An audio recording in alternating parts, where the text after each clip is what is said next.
السلام علیکم ورحمۃ اللہ وبرکاتہ۔ الحمدللہ الحمدللہ الحمدللہ وکفی وسلام علی عبادہ الذین اصطفی اما بعد فاعوذ باللہ من الشیطان الرجیم بسم اللہ الرحمن الرحیم۔ یا ایہا النبی قل لازواجک وبناتک ونساء المؤمنین یدنین علیہن من جلابیبہن۔ بے پردہ جو نظر آئیں کل چند بیبیاں، بے پردہ جو نظر آئیں کل چند بیبیاں، اکبر زمین میں غیرت قومی سے گڑ گیا۔ پوچھا جو ان سے آپ کا پردہ کیا ہوا، کہنے لگی کہ عقل پہ مردوں کا پڑ گیا۔ محترم حضرات، میں نے قرآن کریم کی آیت کا ٹکڑا آپ حضرات کے سامنے پڑھی ہوں، جس کے اندر نبی اکرم صلی اللہ علیہ وسلم کی اس بات کی ہدایت دی گئی کہ اے نبی اپنی بیویوں اور بیٹیوں اور تمام مسلمانوں عورتوں کو اس بات کا حکم دیجیے کہ اپنے اوپر تھوڑی سی چادر لٹکا لے، یعنی کلام اللہ شریف کے اس آیت میں پردہ کا حکم نازل ہوا ہے۔ قرآن پاک کی ایک دوسری آیت کا ٹکڑا ہے وَلْيَضْرِبْنَ بِخُمُورِهِنَّ عَلَى جُيُوبِهِنَّ کہ عورتیں اپنی اوڑھنیوں کے سینوں پر ڈال لیا کرے۔ اس آیت سے بھی پردہ کی جانب اشارہ ہے۔ مگر دوستو، جب مذہب اسلام کے روشن ستاروں کفر و الحاد کے ظلم و جہالت کے بادل چھٹے، بے غیرتی اور بے حیائی کی تاریکیاں ختم ہوئے، قرآن پاک کی عدل و انصاف سے باطل کے لہراتے جھنڈے گر پڑے، مظلوموں اور بے قصوں مساوات اور برابری کا درجہ ملا، خاص طور سے ان عورتوں کو جو ظلم و ستم سے چکی میں پیس رہی تھی، مصائب و آلام کے پہاڑ ان پر توڑے جا رہے تھے۔ اسلام نے ان کے ذلت و پستی کے غار سے نکال کر بلندی پر پہنچایا۔ اسلام نے ان کے ذلت و پستی کے غار سے نکال کر بلندی پر پہنچایا۔ ظہور اسلام سے لے کر صدیوں تک مسلمان عورتوں کی بڑائی کے گیت گائے جا رہے تھے۔ اگر تاریخ اور آنکھ کھلے جائے تو غیر مسلم عورتوں پر مسلمان عورتوں کی فضیلت اور برتری دکھائی دے گی، لیکن دیکھتے ہی دیکھتے پوری دنیا میں شیطانی ڈنکے بجنے لگے۔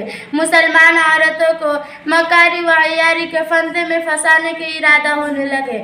مسلمان عورتوں کو اس کے گھر کے چہار دیواری سے نکال کر شار عام پر بدنام و رسوا کرنے کی انتھک کوشش کی گئی کہ اسے شمع محفل بنا کر درندہ صفت انسانوں کے حوالے کیا گیا۔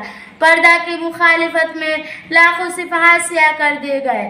ان کی صرف ایک ہی صدا تھی کہ پردہ غریبان چاک اور ریزہ ریزہ کیا جائے اور عورت کو بے لگام اور بے حیا چھوڑ دیا جائے۔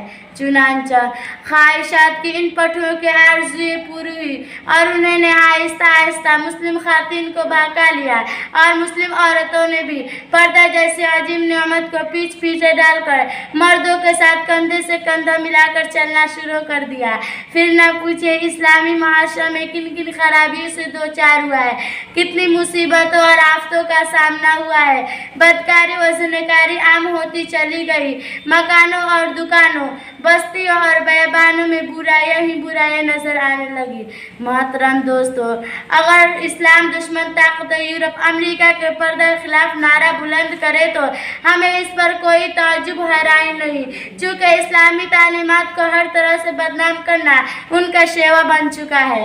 مگر افسوس، صد افسوس، آج ہماری قوم کے اکثر لوگ جو مسلمان ہونے کی دعویٰ کرتے ہیں اور محمد عربی صلی اللہ علیہ وسلم کو امتی کہلاتے ہیں، وہ بھی اسی ذہنی غلامی کا شکار ہے۔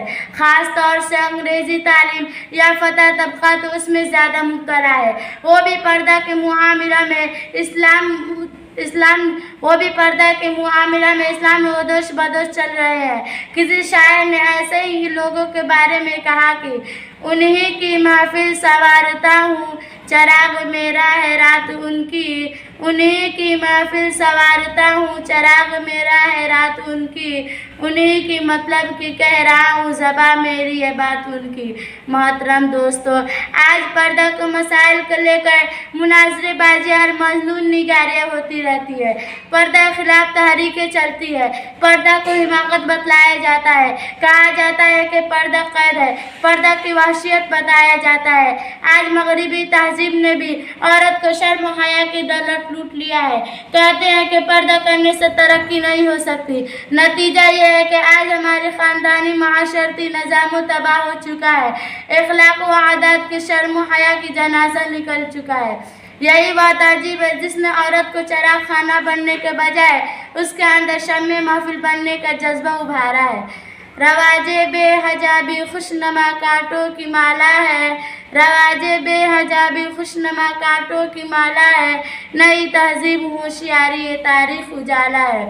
محترم دوستو، یہی صورت امریکہ کے نوجوان لڑکیاں باریک سے دوپٹے گلے پر ڈال کر اور چست اور باریک لباس پہن کر کھلے عام گھوم رہی ہے۔ میں اپنی ماؤں بہنوں سے کہنا چاہتی ہوں کہ ہماری کامیابی کفار و مشرکین کی عیسائیوں میں نہیں، بلکہ ہماری کامیابی و کامرانی خدا وحدہ لا شریک کے بتائے ہوئے طریقے پہ ہے۔ وحدہ لا شریک سے دعا کیجیے کہ ہمیں اسلامی احکام اور اسلامی تعلیمات پر چلنے کی توفیق عطا فرمائے اور ہمارے معاشرے کے اسلامی معاشرے بنا دے۔ آمین ثم آمین، وما علینا الا البلاغ۔ السلام علیکم ورحمۃ اللہ۔